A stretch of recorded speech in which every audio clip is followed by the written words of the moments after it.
የሰማሁት ነገር እስካሁን እውነት አልመሰለኝም። እንዴት ይሄን እንዴት ማመን ይቻላል?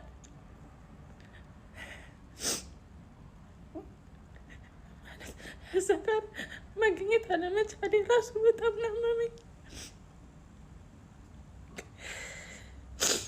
እንጃ ለቤተሰቦቹ እግዚአብሔር መጽናኛውን ይስጣቸው። የሁላችንንም ሳቅ ነው የወሰድክብን። እነዚህ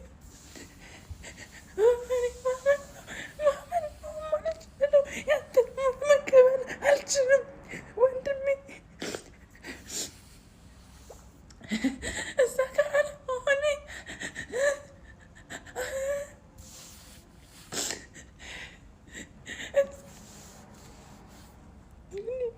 ምን እንደምን አላውቅም።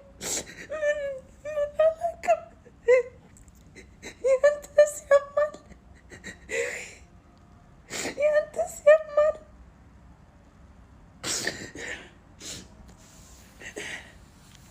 እዛ ጋር መገኘት ባለመቻሌ